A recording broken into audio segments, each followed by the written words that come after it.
You're listening to episode 106, Maureen's story, a daughter with bilateral clubfoot.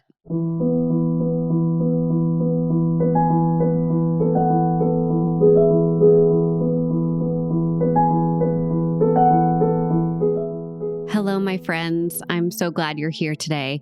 I am going to introduce you to Maureen today, and she is the mother of 3 kiddos. They have a 9-year-old, a 7-year-old, and a 3.5-year-old.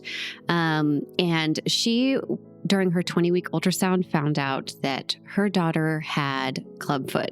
And if you're like me, it's like, I know what clubfoot is, but I had no idea what families actually endure.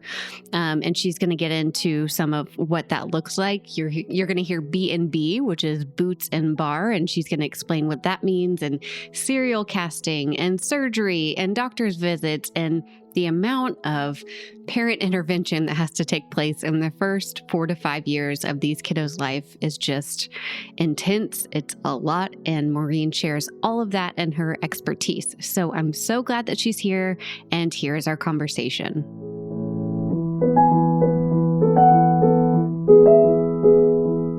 Before we jump into the episode, I wanted to let you guys know that if you are a parent, a child life specialist, or professional working with children, you're going to want the hospital or physician's office or urgent care that you take your kids to have the Child Life On-Call app.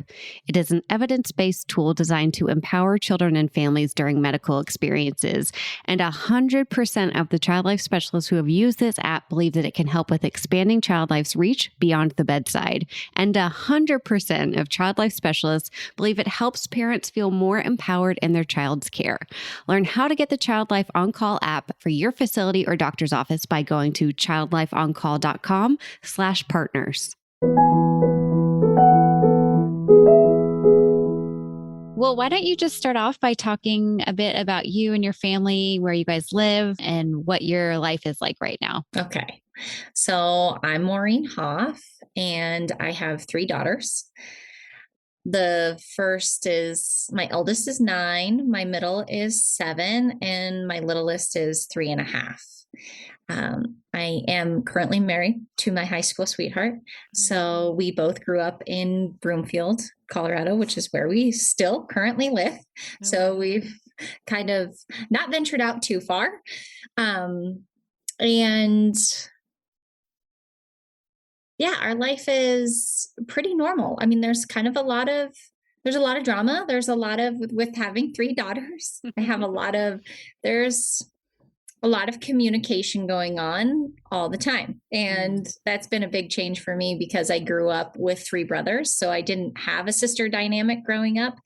So to have all these little women expressing their feelings a lot has been a change and a growth opportunity for me to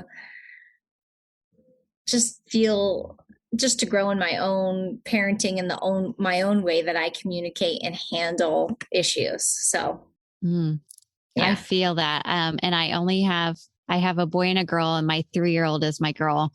But I mean, people told me, oh, girls are very expressive. Mm-hmm. And I'm like, well, we'll see, and oh yes, she is expressive. That's a good way to put it. So I can imagine having I feel like 3. That's the nice way of putting it in our house is expressive, because there's a lot. My husband one day was like, do you think we can go one day without crying? And I was like, babe, I don't think we can go 1 hour without tears. At that point they were younger. And so everything was just meltdown city. So it's like, you're living in a dream world. And I like that freedom to be able to express how you're feeling, but sometimes it's just overwhelming to be the person that is kind of taking all of those feelings, and they're all directed at you. And you're like trying to manage everybody and their emotions while also managing your own emotions as a human. So. Ooh, that's a good put it. Like, you're the person who has to receive all of it. Right. And there's not a lot of freedom in that. Like, it's decided. Receiving. Yes. That's a good way of putting it. That's right. So I'm receiving a lot of emotions every day. Oh, man.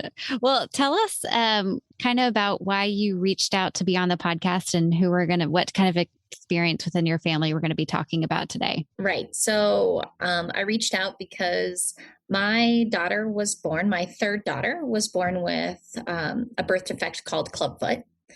She has it in both feet. She was born in 2018 and she was diagnosed in utero. So at our 20-week scan, we went in and it was funny because we had two girls and older girls. So we were very like, um, concerned about the gender. So we had decided we were not going to find out the gender, right? Mm-hmm. So we had gone into the scan and that was like our big thing. We were going to not look at the screen and like not find out because we just didn't want like that to be the whole thing. Like, oh, do you want to have a boy? Do you want to have a boy? Do you want to have a boy? Like it was just more like she or the baby was going to be whoever the baby was. I just always assumed it was going to be a girl. So for me, it wasn't a surprise, but we went in for the scan and we spent a lot of time, just thinking about that because our two older daughters were very typical. Everything was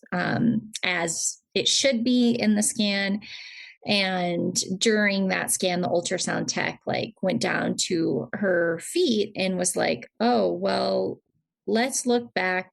Like we're going to come back and check this out because babies are very bendy in the womb but her feet look like they may have club feet.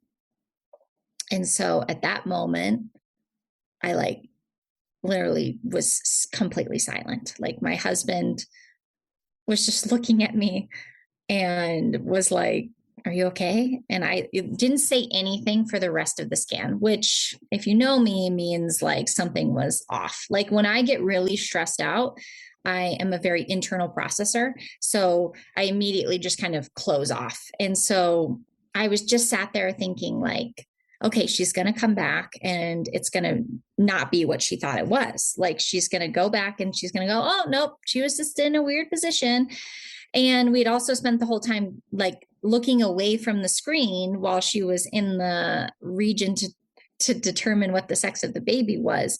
So it just was very, very surprising and very, confusing. Like we didn't know what that even meant.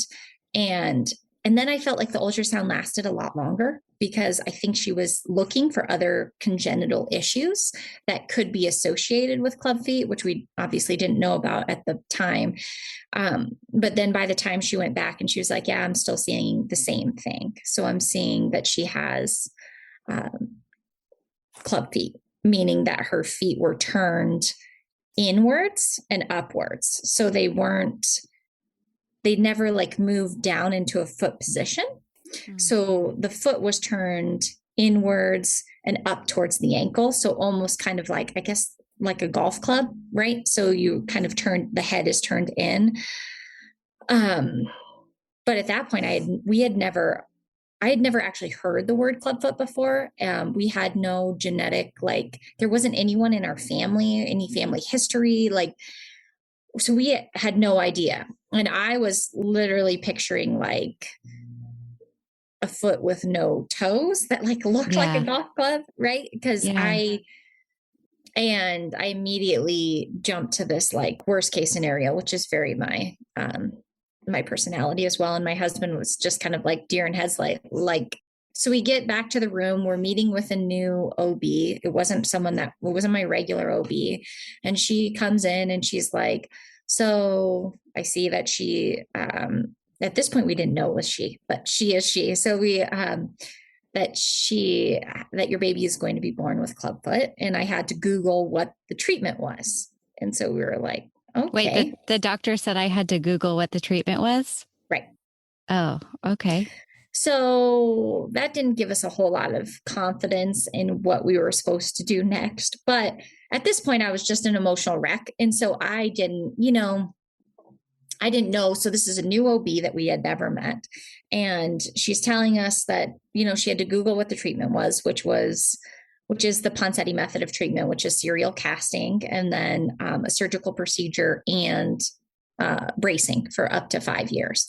So it's a lot of heavy lifting up front for parents. So she said, well, we're going to send you to the fetal. We're going to go do like a fetal ultrasound down at a different clinic just to ensure that this is actually what that they're seeing the same thing that we're seeing. So we had that scheduled for, I think, like 2 weeks after, because this was right before Christmas. And so everything was kind of closing. And of course, they said, like, don't Google it. Don't. It's just very funny now that I think about that, because she Googled She it. Googled. She That's not Googled, but she told fair. me not to Google.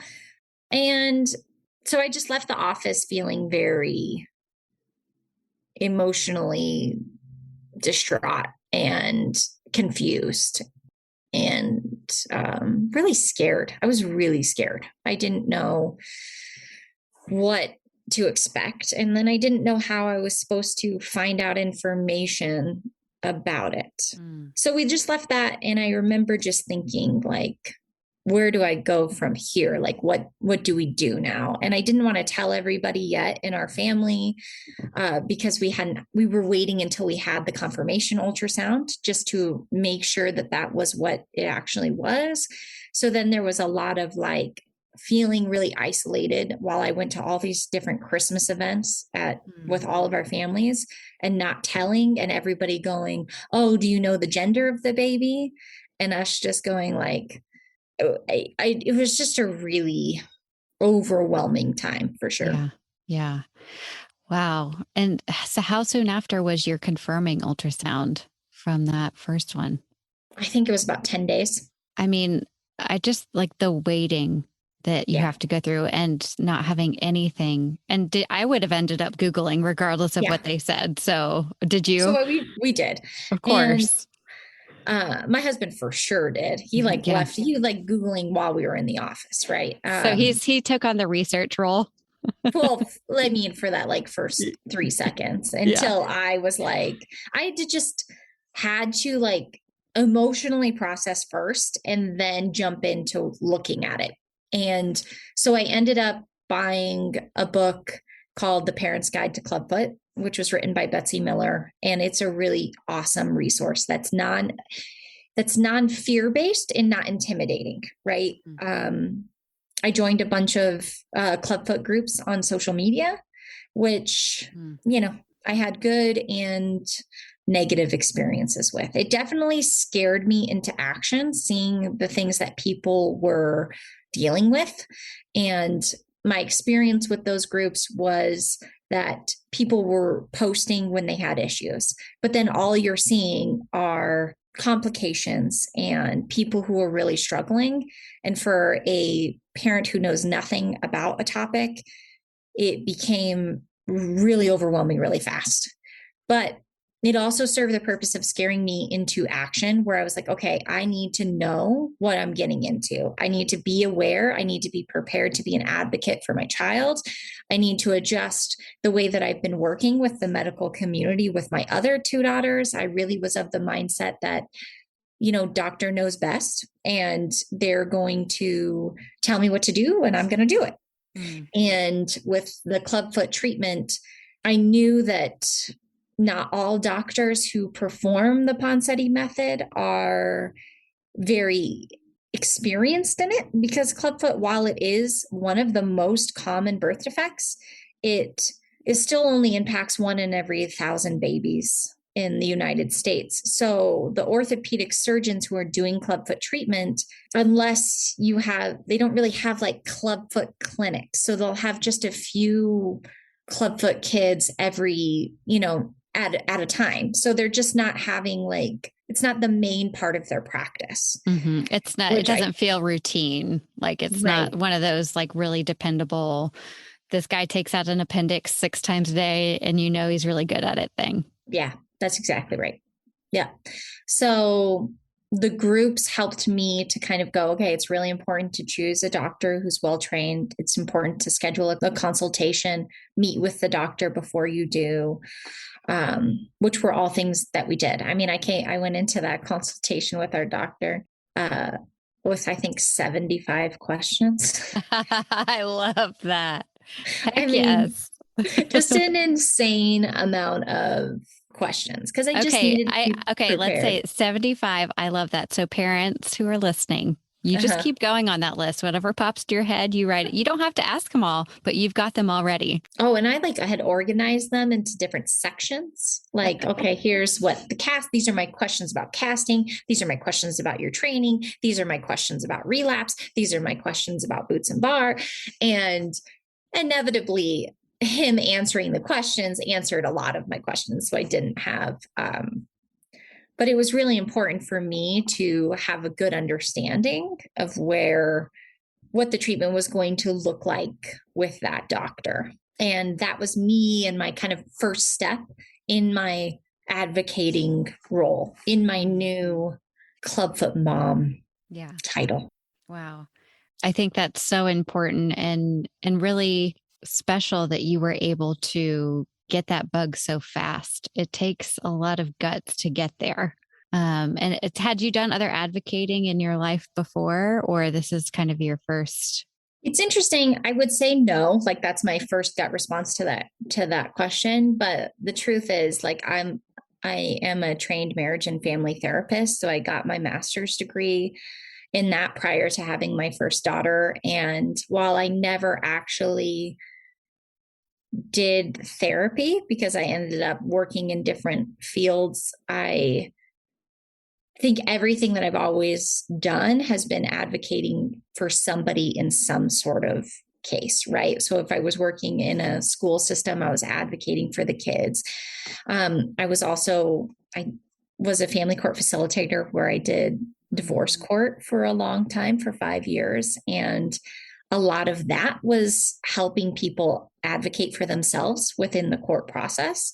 So while that job was very intense a lot of times, I really found a lot of purpose in it because I was helping people advocate for themselves. So maybe I wasn't advocating for myself necessarily, but I was used to helping people advocate for themselves. Mm-hmm. So maybe it was a new role for me, but something that I had trained to help other people with.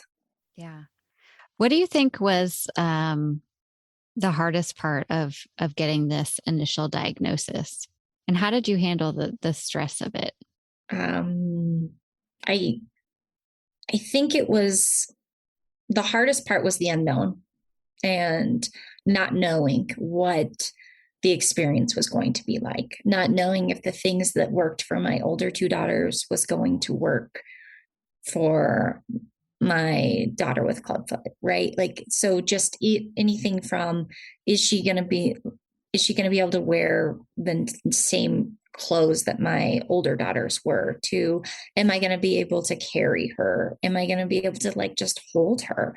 Because the casts that they put on for the serial casting are plaster casts and they're thigh high. So they're from foot all the way to thigh. So there was a lot of fear around, am I going to be able to have a typical experience? And am I going to be able to literally do this? Like that part was, the self-confidence piece was really hard of going, can I handle this? Like, am I prepared for what this medical treatment is going to involve? Because it is very labor intensive on parents. And I didn't know that up front, but as there was just this feeling inside of me, like, can I do this? Like a lot of self-doubt. And how I managed the stress, I don't know if I managed it very well. Like, honestly, the remainder of the pregnancy was pretty intense.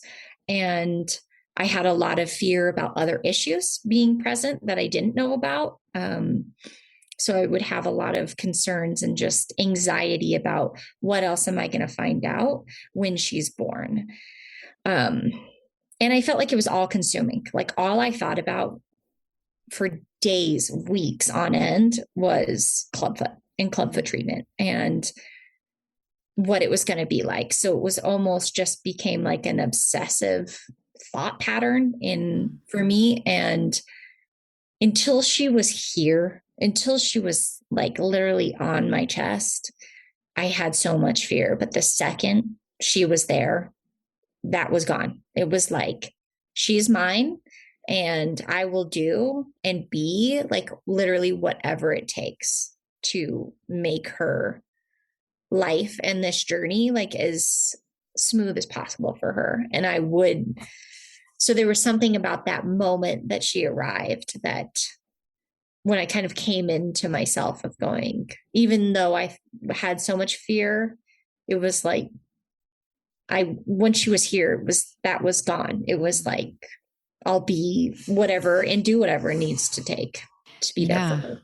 Oh, wow. That's so beautiful. It brought tears to my eyes. Honestly, like that moment, for so many moms is just a moment you never forget. Mm-hmm. And it's hard to bond with your baby while you're pregnant to begin with. And then other moms on this podcast have said, especially when there is a medical concern going on, you just feel so disconnected. Like how could this happen? Did I do this? What caused this? So, it's so many things that impact that relationship before they arrive. That's right. And yeah, I think there is a lot of that feeling of, did I do something? Like I'm responsible. She's growing inside of me. So how am I not responsible for this? And as much as we like to say, like, and the doctors will all tell you it's not your fault, you didn't do anything, you still are like, your body is growing that child. So that connection was more difficult after I had heard about the diagnosis because, like I said, I also had fear of other things that I didn't know, like what else was going to come up. What if this wasn't the only thing? Because once there was one thing wrong, I thought, well, what else could be wrong? Right. Like, yeah. Oh, that is a scary feeling that you have to live with. And it's really hard to adjust to. Right.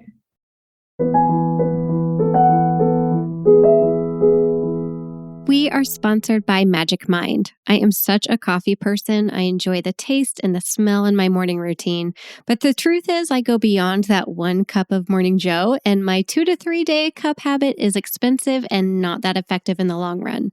Thankfully, Magic Mind has come into my life. It's a small green shot-sized drink of all natural ingredients like adaptogens to decrease stress, nootropics to boost blood flow and cognition, and unlike regular energy drinks, Magic Mind has minimal caffeine, all of which comes from matcha. After a few days in a row of drinking Magic Mind, I notice I have less brain fog and feel more productive without an afternoon slump. You can try it and get 20% off Magic Mind by going to magicmind.co/childlife and using code CHILDLIFE. If you are looking for a way to make a child in your life smile, then you have to go to smilemakers.com and go through all of the must-have toys, stickers, and prizes for kids. You'll find everything you need to make the hospital, waiting room, or even your own living room more fun with games, crafts, and prizes for every occasion. I also have very good news for you because when you go to smilemakers.com and type in OnCall20, you will get 20% off with no minimum order required. So stock up on bundles made specifically for hospital procedures and therapeutic play, and make these already very affordable items more affordable with OnCall20. That's smilemakers.com and OnCall20 for 20% off your entire order.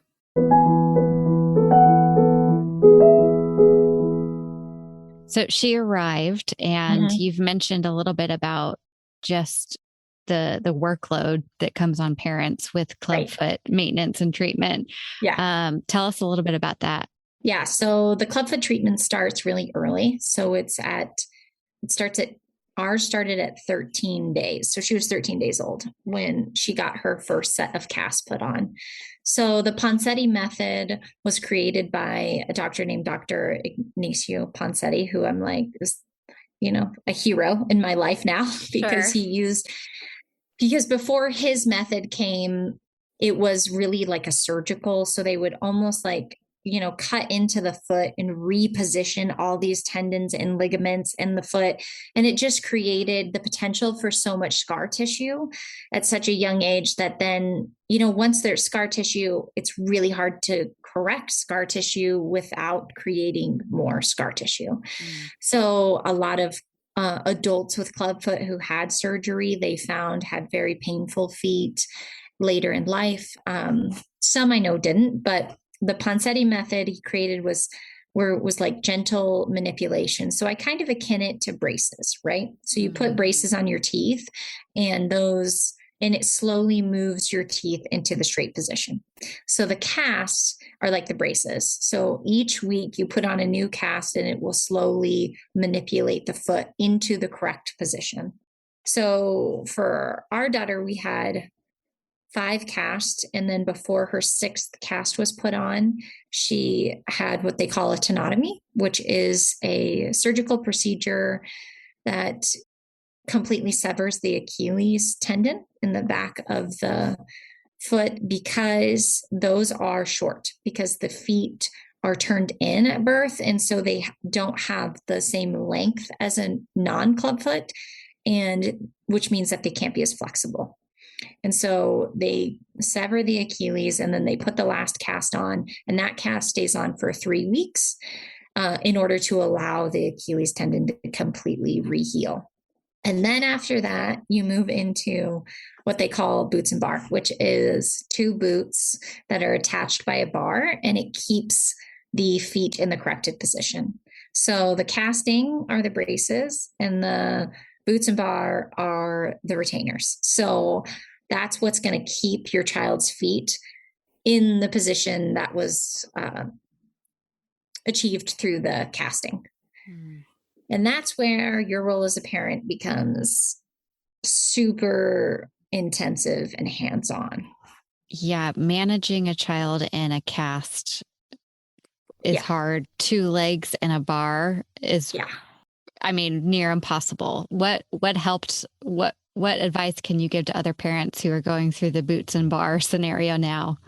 I know. I think knowing how important your role is, like stepping into that and going, I'm, if not the most important person on my child's medical team, because I'm responsible for the successful outcome of her treatment. Because the families that don't adhere to the boots and bar schedule, there's a 90% chance your child's going to relapse. And that means that their feet are going to go back, because similar to teeth, clubfoot, they want to go back to their original position. So if you don't keep the boots and bar on, they are so likely to go back, and then you're redoing a part of treatment. So I think the burden's really high on parents, which is hard and overwhelming and daunting and stressful, but it also is within your control. So I felt so out of control during my pregnancy after her diagnosis, like I couldn't do anything about it. But once I moved into the boots and bar phase, even in the casting, I was like caring for her cast, making sure that there were no issues or red flags that we were dealing with. But once it came to boots and bar, I was like, okay, like I know that I'm responsible, and that what I do and how I commit and how consistent I am is going to directly impact her treatment. So I felt a lot of power in that. But I won't say that it wasn't the most stressful time, because when you move to boots and bar and clubfoot treatment, it's 23 hours a day for 3 months. So your young baby who's coming off casting is wearing this device, and you're sent home basically like, here you go. And you have to learn how to put on a medical device. You have to learn how to do physical therapy and stretching at home. You have to watch for like skin issues, which are a lot of babies have issues with. And you have to figure out how to help them adjust while also adjusting yourself. So it's really an acute time of transition where a lot of clubfoot parents can feel self-doubt and low confidence, and which then can make them feel like they're failing. Like we were so overwhelmed and felt like we didn't have a lot of support. And that was really hard. It was kind of like okay, you're sent off with this and good luck. And we were like, wait a second. Like, I don't know how to do any of these things. I've never learned. There's no course. And I remember I was talking to another clubfoot mom recently, and she was like, I had to take a 12-hour course on how to birth my child. Like, it was 12 hours and just to bring my baby into the world. And then, but I was like sent home with my boots and bar, like, bye. Like, where was my course on how to do a medical device at home and keep your child sleeping and happy and well adjusted? So I can imagine the sleeping was a big challenge. Yeah. The sleeping, our sleep issues really started with her at about 3 weeks after she transitioned to boots and bar, which is, there's a normal developmental 4-month regression, like sleep regression with babies. And that sometimes coincides with the transition to boots and bar. Mm-hmm. So a lot of times it's really difficult to determine what's happening. Right. And for us, there was this like a lot of guilt of, I need to do everything I can to help her sleep because I'm putting this device on her and I'm making her wear this. And so for me and my husband, I think we definitely overcompensated in helping her sleep, which we didn't do with the older girls. And I think it created some bad sleep habits, but we just didn't know. We didn't know whether it was the boots that were causing her not to sleep. We didn't know whether she was uncomfortable or the bar length wasn't long enough or the boots or her skin issues were causing problems. So we just felt so much anxiety about that. And I think it led to sleep problems for us. I think I'm glad that you mentioned that because I think there's a lot of overcompensation that can happen, even with food, with sleep, with extra TV and tablet time. I think that's a really normal thing for parents to want to do. Yeah. I really do. Yeah. So tell me about after the boots and bar and what her treatment has looked like since then. Right. So she's 3.5 now. Mm-hmm. So right now she is still in boots and bar at night and nap time. So with the boots and bar schedule, it usually goes 23 hours for 3 months. And then there's some sort of graduated schedule. For us, that looked like 18 hours for 3 months. And then it was 16 hours for 3 months. And then we went down to 14 hours right around when she was a year old. And so we've really been, you're supposed to be in 12 hours from about 1 until you're done with bracing. For us, that's always been a little bit more because we have decided to maintain any consistency, whenever she's napping or in her sleep spot, she will have her boots and bar on, because I just didn't want to run into that problem of like, especially as she's gotten older, like, why do I have to wear my boots at night, but not during nap time? So at this point, she is still napping. So she's still wearing them. Yeah. During that time. It's one of those cues too. It's like, hey, it's sleep time. It's boots and bar time. They go together. And I think that was the number one thing. And that's what I try to stress with new Clubfoot parents is like, yes, the transition is really hard. Boots and bar can be really difficult and overwhelming, but the consistency up front is going to pay off long-term. Like we haven't had issues with her going, I don't want to wear my boots or any sort of resistance, I think, because that's all she's ever known. So like she doesn't have any other frame of reference. So for her, sleeping means boots and bar. And I actually think we're going to have a more difficult time transitioning out of it because it becomes like a sleep cue or a safety blanket or whatever that is that she sleeps with. When she has to sleep without them, I think it's going to be a transition, and it'll be interesting to see. She does say at this point, she'll go, she'll explain like, this is my boots and bar, but when I'm older, I get to sleep with my feet. Like, just my feet. Like she doesn't sleep with her feet now. And I'm like, you mean you get to sleep without your boots and bar? She's like, yes. That's adorable. When I get older, I sleep with my feet. So.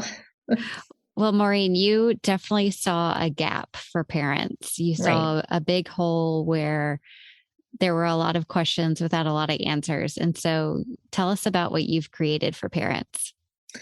Right. So during that really intenseful, stressful 23-hour wear, I remember just being desperate for other parent experience. And because that's where I found so much value. I had a couple of Clubfoot moms that were on the same journey as we were at the very similar timeframes, and they were literally my lifeline. Like we would spend hours messaging each other, like, what are you doing here? How are you adjusting this? Are you crisscrossing the straps on the boots? What are you doing for skin issues? Like that amount of communication was so important for me that I wanted to almost kind of bottle that up and put it into a resource that parents could access on their own and feel like they were talking and listening to another parent. Because while Betsy Miller's book is amazing and it's very thorough and medical, it wasn't based in parent experience. And I felt like that was where there was this disconnect sometimes. There was this gap between what the medical community was giving parents or telling them about Clubfoot and then what parents were actually experiencing at home. And what I started to see was that there was all this information about casting and how to support, how to find a good doctor. And while I am 100% on board with how vital that is, then there was always this almost kind of footnote, like, but your child has to brace until 5.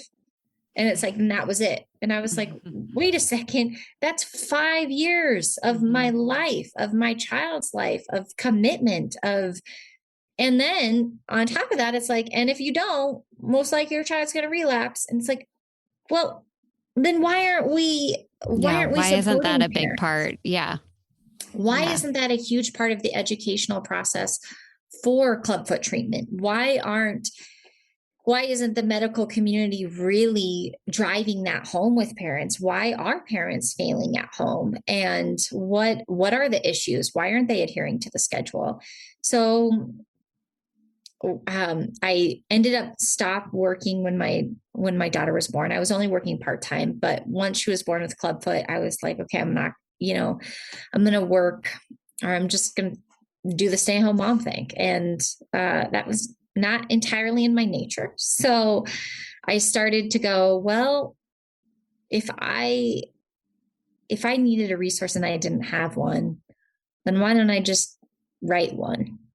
And that's where the kind of idea for Clubfoot Chronicles, the book that I wrote, came in. And I just started writing. Like I hand wrote the whole book, like in different sections and different pieces.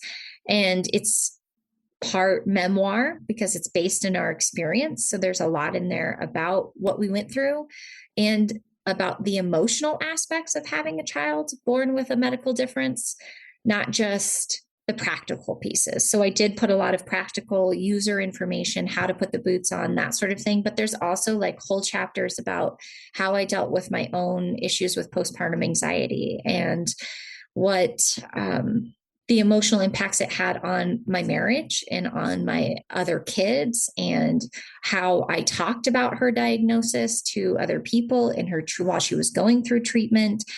And so I just tried to encapsulate that all into this one resource so that parents could have it and feel seen too. Yeah. Like that's when parents email me and they go, I loved your book.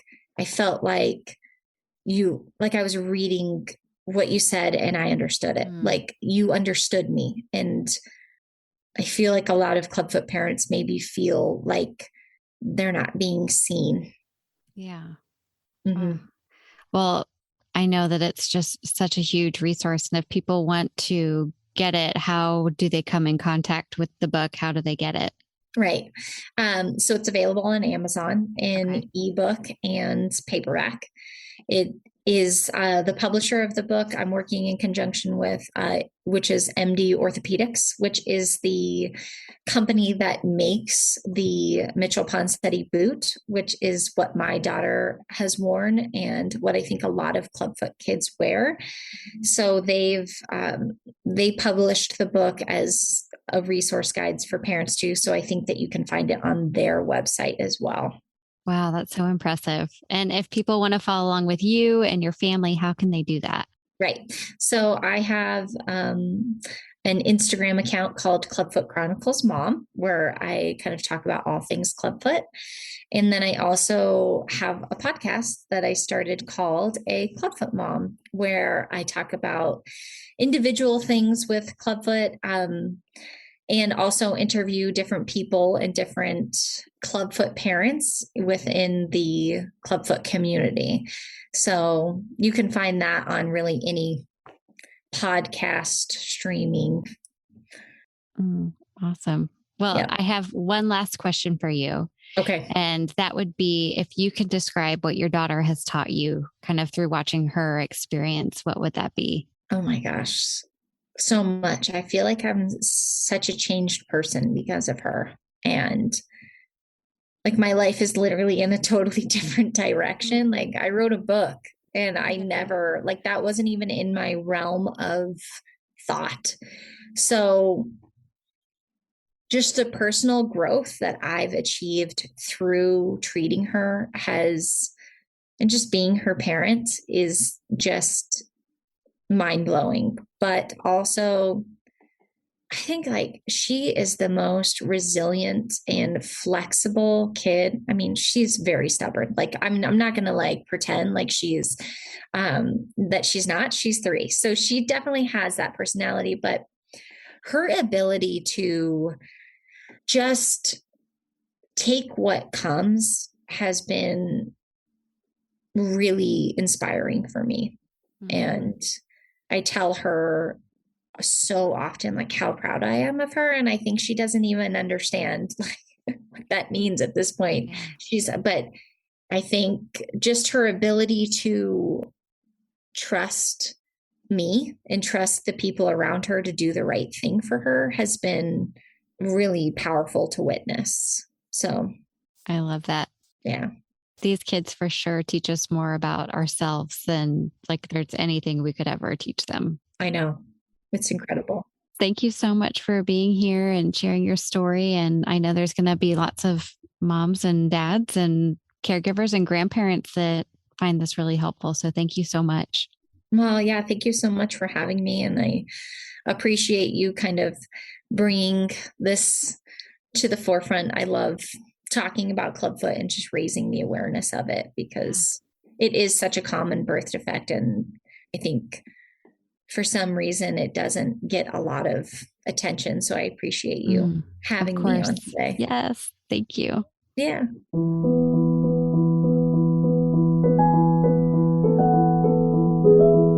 Thank you for listening to the Child Life On Call podcast. I'm your host, Katie Taylor, and you can follow us at Child Life On Call on Facebook, Twitter, and Instagram. Please rate and review to make it easier for other families to find us. We have cute merch available at www.bonfire.com/store/Child Life On Call, and you can listen to more episodes and find resources at childlifepodcast.com.